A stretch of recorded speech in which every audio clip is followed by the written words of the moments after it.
No other book has so profoundly impacted so many lives as the Bible. Welcome to Simply the Bible, the Through the Bible teaching program of Pastor Daryl Zachman of Calvary Chapel, Treasure Valley. Today, Pastor Daryl looks at the flood with its worldwide destruction, but also how God protected Noah and his family in the midst of it. We pick it up in Genesis chapter 7. Hope you'll join us for Simply the Bible.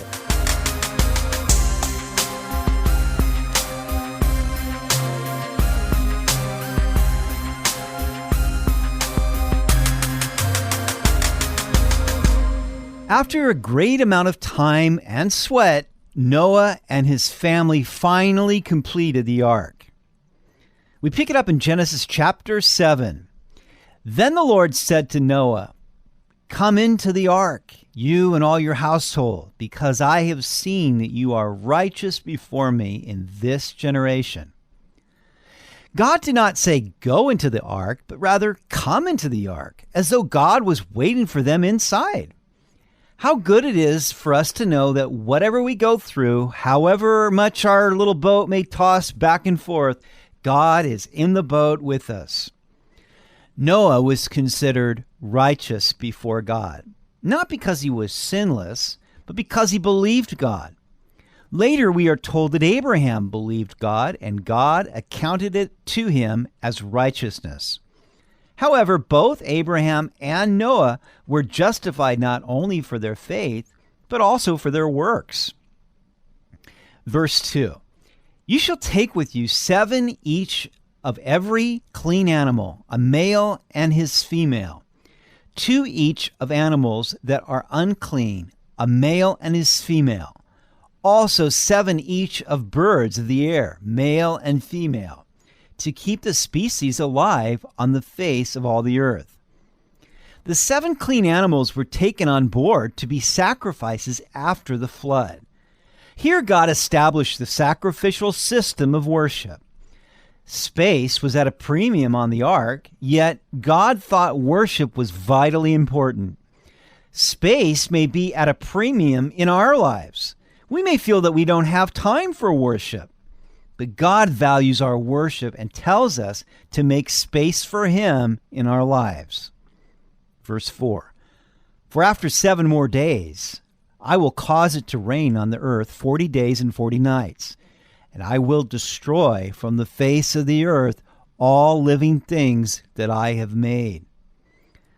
Now it is likely that God brought the birds, animals, and creeping things to Noah during this 7-day period. I cannot help but think that God was giving yet another opportunity for Noah's neighbors to wake up and smell the rain, and suddenly they see all these animals coming from out of nowhere to this ark that Noah had built. As long as the door was open, the invitation remained.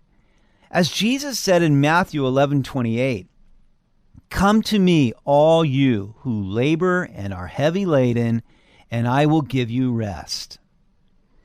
Verse 5, "Noah did according to all that the Lord commanded him. Noah was 600 years old when the flood waters were on the earth." This is the second time we are told that Noah did everything God commanded him to do. Noah's faith was proven by his works. It is interesting that in the same year that the flood came, Noah's grandfather Methuselah died.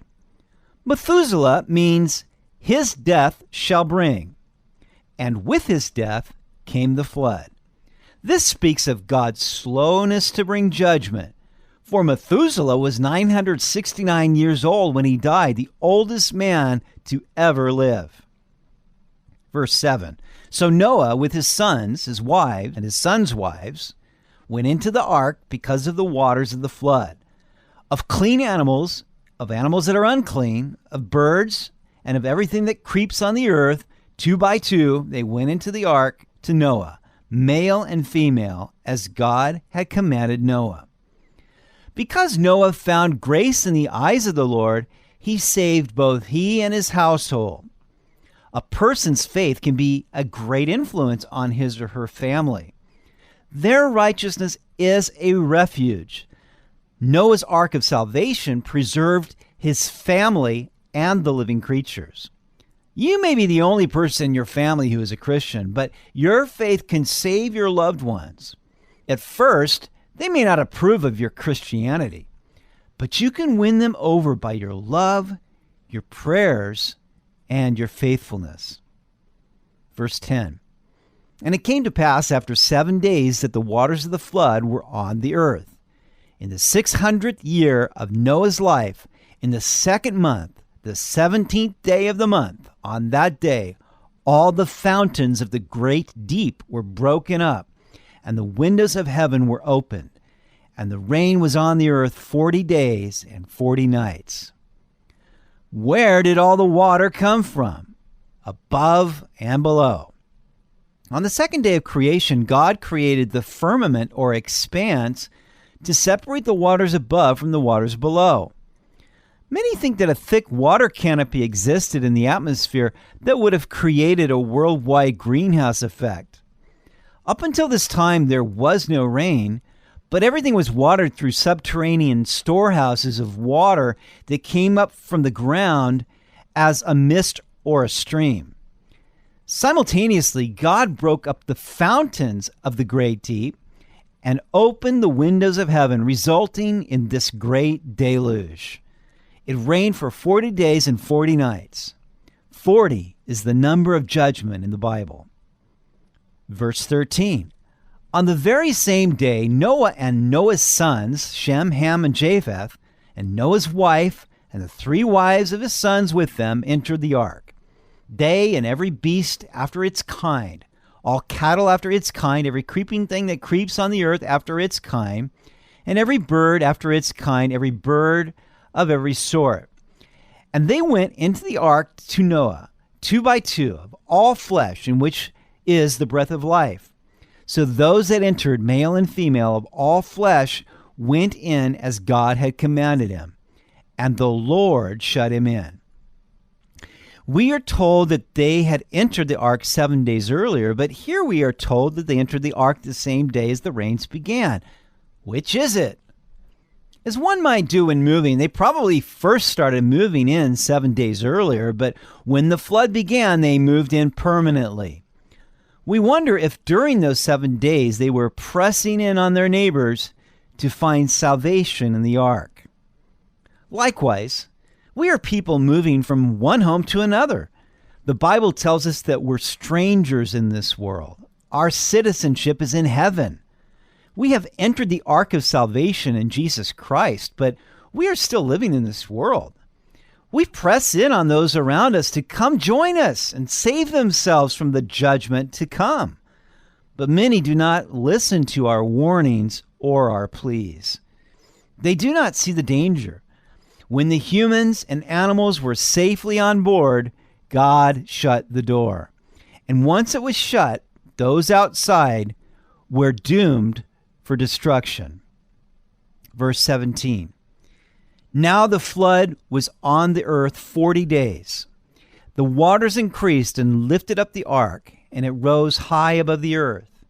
The waters prevailed and greatly increased on the earth, and the ark moved about on the surface of the waters. And the waters prevailed exceedingly on the earth, and all the high hills under the whole heaven were covered. The waters prevailed 15 cubits upward, and the mountains were covered. It is interesting that the same waters that were death to those outside lifted up those who were inside the ark, so that they rose high above the earth. Waters of trouble that are the fragrance of death to the world around us are the fragrance of life to those who are in Christ. They can lift us up above our troubles and our enemies. God works all things together for good to those who love him and are called according to his purpose. The waters prevailed exceedingly on the earth, so that the highest mountain peak was covered by about 23 feet of water. This explains why they have discovered plant, fish, and animal fossils at 15,000 feet up in the Himalayan mountains. In the Andes, they have discovered whales at 5,000 feet above sea level. Now, this does not mean that the mountain ranges were as high as they are today. From Genesis chapter 1, we infer that the land was together in one mass at first. Perhaps it was the breaking up of the deep and enormous pressure of water on the Earth's surface that caused enormous plate tectonic shifts, separating continents and thrusting up mountain ranges. Verse 21, and all flesh died that moved on the earth, birds and cattle and beasts and every creeping thing that creeps on the earth and every man, all in whose nostrils was the breath of the Spirit of life, all that was on the dry land died. So he destroyed all living things which were on the face of the ground, both man and cattle, creeping thing and bird of the air, they were destroyed from the earth. Only Noah and those who were with him in the ark remained alive. And the waters prevailed on the earth 150 days. Now, the Bible tells us that the destruction that came upon the world that was is a preview of the destruction that will be. And just like in Noah's day, there will be many who scoff and do not heed the warning. Peter said in 2 Peter 3:3, most importantly, I want to remind you that in the last days scoffers will come, mocking the truth and following their own desires. They will say, what happened to the promise that Jesus is coming again? From before the times of our ancestors, everything has remained the same since the world was first created. They deliberately forget that God made the heavens long ago by the word of his command, and he brought the earth out from the water and surrounded it with water. Then he used the water to destroy the ancient world with a mighty flood. And by the same word, the present heavens and earth have been stored up for fire. They are being kept for the day of judgment when ungodly people will be destroyed. You see, God promised never to destroy the earth again through flood waters, but he will destroy it again through fire. That is why today, if we hear him calling us to come to Jesus, who is our ark of salvation, we dare not put him off. The day will come when the door will shut, and there will be no more opportunity to be saved. And you know what? That could happen to us today, because we don't know how long any of us are going to live. Hebrews 3:7 says, therefore, as the Holy Spirit says, today, if you will hear his voice, do not harden your hearts. You've been listening to Simply the Bible, the Through the Bible teaching program of Pastor Daryl Zachman of Calvary Chapel, Treasure Valley. They meet Sunday mornings at 10:30 at Pepper Ridge Elementary School in Boise. To listen to any of Pastor Daryl's teachings or to find out more about the church, go to their website at calvarytv.org. That's calvarytv.org.